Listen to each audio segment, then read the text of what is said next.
Hey everyone. Today we are talking about switches. A switch is a device that is used for breaking current flow or changing the function in a circuit. Switches can be either normally open, NO, or normally closed, NC. Normally open means that the switch is open, as in the circuit it's connected to is open, until it's been actuated. And a normally closed switch means that until the switch is actuated, the circuit it's connected to is closed. So the contacts inside of a normally closed switch are touching, and the contacts inside of a normally open switch are not touching. Today we're going to focus on mechanical switches, as those are the most relevant in saber building, although other types are used.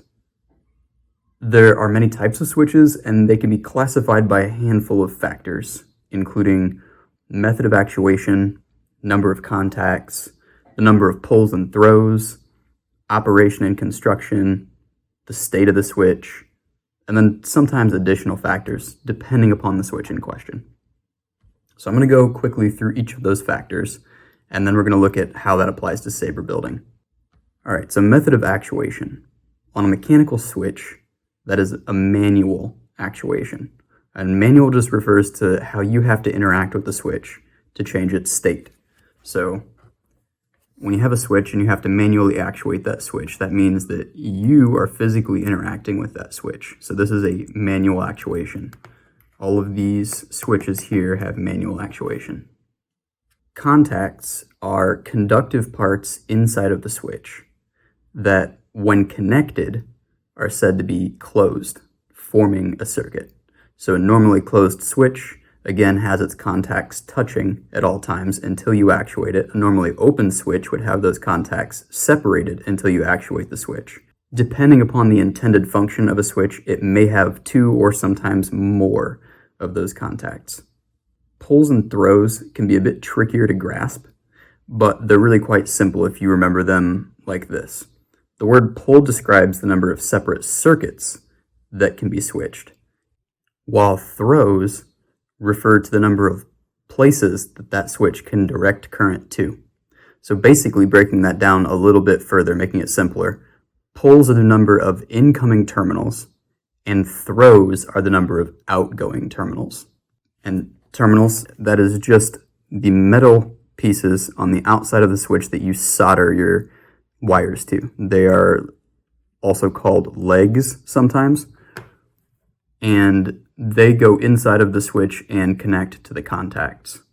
Pulls and throws are described as SPST, single pull, single throw, SPDT, single pull, double throw, SP3T, single pull, triple throw, DPDT, double pull, double throw, and so on. Here's the difference between an SPDT and SPST slide switch. These two are SPST. You'll notice they have two terminals coming off of them, or two legs, and they have two positions for the switch. This is an SPDT slide switch. This has two positions, and it has three legs. Operation and construction refer to whether the switch is push button, slide switch, toggle, pull knob, rotary, etc. And then the state of the switch, which brings us to a good segue into sabers, describes its momentary or latching capability, alongside other possible states depending upon the switch. Probably the two most common switches seen in sabers are momentary push buttons and latching push buttons. Along with, they're closely followed by a recharge port or a switched power jack and an SPDT slide switch. Generally speaking, most switches do not have polarity. So in other words, the direction of the current flow through the switch is unimportant. You could wire that switch with one leg facing the board, the other leg facing the LED, and then change your mind and decide you want to put the leg that's facing the LED back towards the board, and that switch functions exactly the same. However, if that switch has built-in LEDs or a single LED, there will be separate positive and negative legs for that function. You should keep in mind that while the switch is unaffected by the direction of current flow, the amount of current flow that the switch can handle may still be relevant, depending upon your build. So if your build incorporates a soundboard, which is the only thing that your switches are wired to, then they don't deal with high current. They only talk to the board, which in turn does the actual switching in the circuit.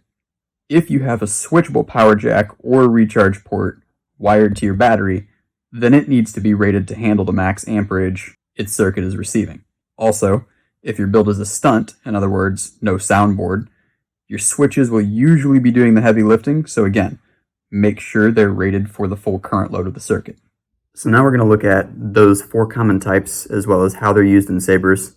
First, we're going to talk about push buttons, since they're the quintessential saber switch. Latching and momentary push buttons come in many styles and materials, but their function is always basically the same. Here are some examples. These guys right here are tactile momentary switches. Okay, so momentary meaning when you press that switch and then release it, the release allows it to return to its original position. Okay, so a little bit more close-up detail there. I press it down and release and it returns up. So that switch is only closed when I'm holding it down. It only completes the circuit when I'm holding it down. This is a lot thinner, but it functions exactly the same. Press it down, switch is closed, closing the circuit. You release it, it's now open. This is a momentary anti-vandal switch, or AV switch, and you can tell that it's lit because it has that ring. When I press this down, you can see that it dips down below the bevel, and then when I release it, it returns to its original position. It is a momentary anti-vandal switch. When it comes to installing in sabers, momentary push buttons are most commonly used for saber activation or auxiliary buttons in conjunction with a board, because they communicate with that board and tell the board that it needs to do the switching for the appropriate function. Momentary buttons have to be held down to complete the circuit, so when you decide you want to install a momentary push button switch in a stunt build, you have to hold that button down the entire time that you're using the saber if you want the saber to be on, if you want the light to be on and the saber to function. So you're better off using a latching push button for a stunt build and momentaries for a build that incorporates a soundboard. This one right here is a latching switch. When I press it down and release it, it stays in position, so the circuit is closed, the switch is closed, and then I press it again and it opens the switch. Another example, this one is very similar to this, slightly larger, but it is a latching style instead of a momentary. Latching push buttons, which most boards can easily be configured to use for activation and sometimes auxiliary as well, are good in stunts because of the latching capability where you just press the button down, it stays latched. You don't have to do anything with that switch until you're ready to turn the saber off. Then let's look at power jacks, or a switched recharge port. Obviously, as the name implies, most commonly used for in-hilt recharging of the battery. So the reason that this is here, for any of you who may be wondering why I have included this in switches, is because this is actually a switch. You can get a power jack that is simply for charging only, but the advantage to this one is when you plug in your charger to this recharge port, the switching capability of it allows it to cut power to part of the circuit and allow power to flow to the battery. So in the case of most of our builds, what happens is we would wire this up to the battery and to the board. When you have nothing inserted here, power is running between the battery and the board and your LEDs. But when you insert a charger or your non-conductive kill key, which is just a term we use to describe a piece of plastic or similar non-conductive material that slides down inside of here and cuts power, what happens when you do that is the power that's going to the board, if you've wired it properly, is cut. So there's no power running to the board from the charger, but the charger is able to send power to the battery in order to restore the battery's power so that the battery can then, once that charger is pulled out, power the board.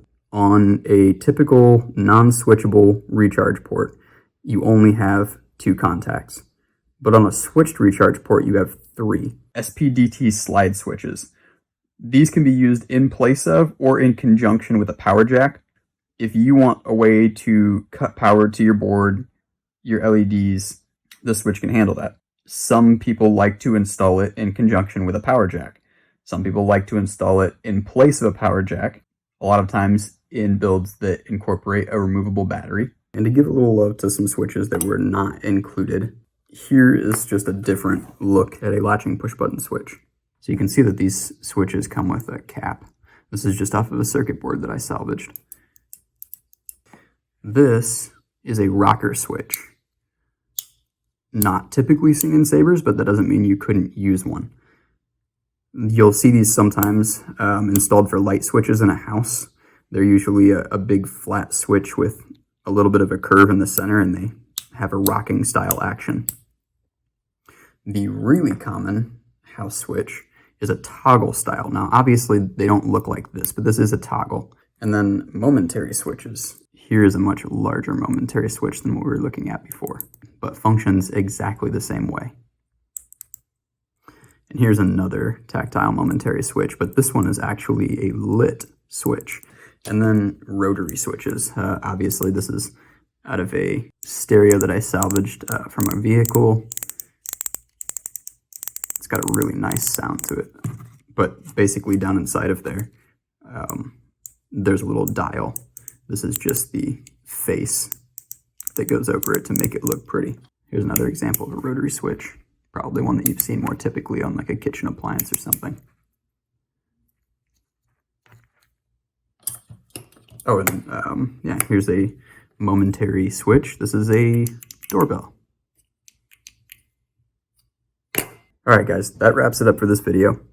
So ask your questions down below in the comments or bring them to the Saber Builders Academy on Facebook. Link to that in the description.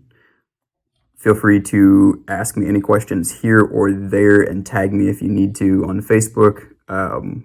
Anyone else is going to answer your questions really well there too, but if you want to talk to me specifically, tagging me is just fine. Thank you guys for watching. Have an excellent day.